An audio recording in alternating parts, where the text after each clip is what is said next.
అతి ఉదారవాదమే భారతదేశం కొంపముంజిందన్నటువంటి అంశానికి సంబంధించి చాడా శాస్త్రి గారికి సంబంధించిన ఒక కథనం చూద్దాం. అపారమైన ఖనిజ సంపద, ప్రపంచాన్ని శాసించగల పారిశ్రామిక వ్యాపార నైపుణ్యం, జీన్సులో గల పారసీలు, గుజరాతీలు, మార్వాడీలు, వైశ్యులు ఉన్నప్పటికీ కేవలం ఒక సంకుచిత భావజాలం, ముందు చూపు లేని విధానాల వల్ల భారతదేశం దశాబ్దాల పాటు తన ఆర్థిక భవిష్యత్తును ఎలా బలిపెట్టుకుందో చదవండి.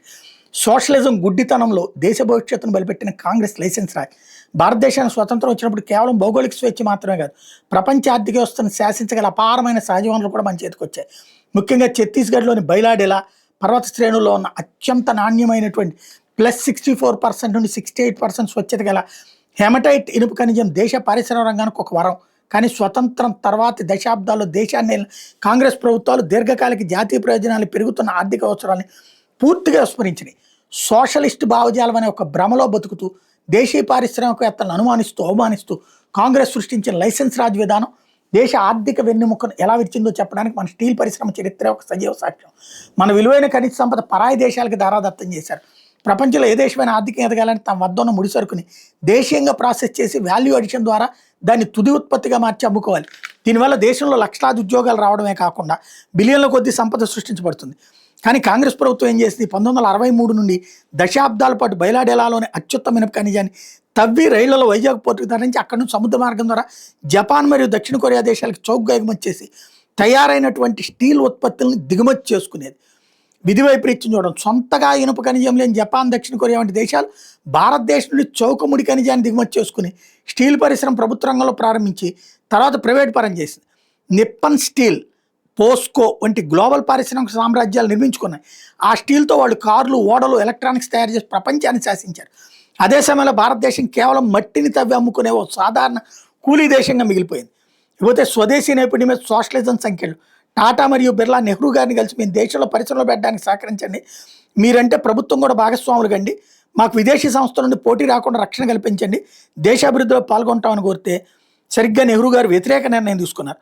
స్వతంత్రం వచ్చే నాటికి భారతదేశంలో టాటాలు, మెటల్స్ వంటి ప్రపంచ స్థాయి పారిశ్రామిక దిగ్గజాలు ఉన్నారు. కానీ కాంగ్రెస్ తెచ్చిన 1956 ఇండస్ట్రియల్ పాలసీ రిజల్యూషన్ ప్రకారం స్టీల్ రంగాన్ని పూర్తిగా ప్రభుత్వ గుత్తాధిపత్యం కింద ఉంచారు.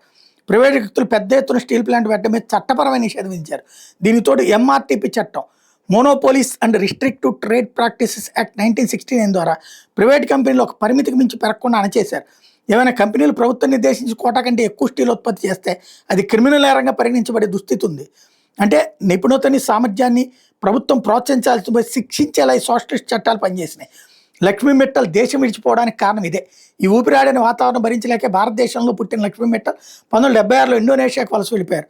భారతదేశంలో ఆయనకి దక్కని వ్యాపార స్వేచ్ఛ ప్రపంచ దేశాల్లో దక్కడంతో ఆయన ఆర్సెలార్ మిట్టల్ పేరుతో ప్రపంచంలోని అతిపెద్ద స్టీల్ సామ్రాజ్యాన్ని నిర్మించారు. భారతదేశానికి దక్కాల్సిన సంపద, ఉపాధి, కీర్తి ప్రతిష్టలు కేవలం కాంగ్రెస్ పిడి సిద్ధాంతాల మూర్ఖత్వం వల్ల పరాయి దేశాల పాలయ్యాయి. అయితే ప్రభుత్వ రంగ సంస్థల వైఫల్యం మరియు జాప్యం ప్రైవేట్ రంగాన్ని రానివ్వకుండా దేశంలో స్టీల్ ఉత్పత్తి పెంచడానికి ప్రభుత్వ రంగంలో సెయిల్, వైజాగ్ స్టీల్, RINL వంటి సంస్థని స్థాపించారు. కానీ అధికార యంత్రాంగం ఆలస్యం, రాజకీయ జోక్యం, పాతకాలపు సాంకేతికత వల్ల ఈ ప్లాంట్ ప్రపంచ మార్కెట్ పోటీని తట్టుకోలేకపోయాయి.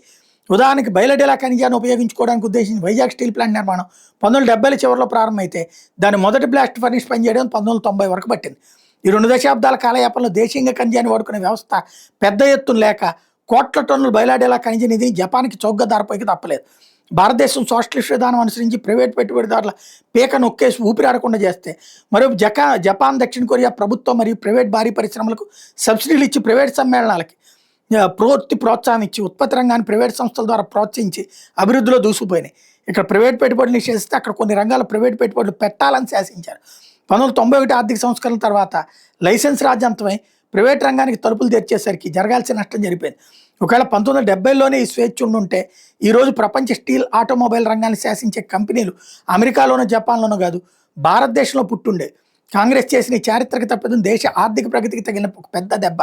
దేశానికి ఏది మంచిదో అని చూడకుండా నేతకు నచ్చింది అని ఒక సోషలిస్ట్ ఆర్థిక వ్యవస్థ నమూనా అని 40 సంవత్సరాలు దేశం అభివృద్ధి చెందకుండా పీక నొక్కేసిన వారి వైఫల్యాలను గొప్ప విజయాలుగా ప్రచారం చేసుకుని ఆధునిక భారత నిర్మాతలుగా పేరు కొట్టేశారు.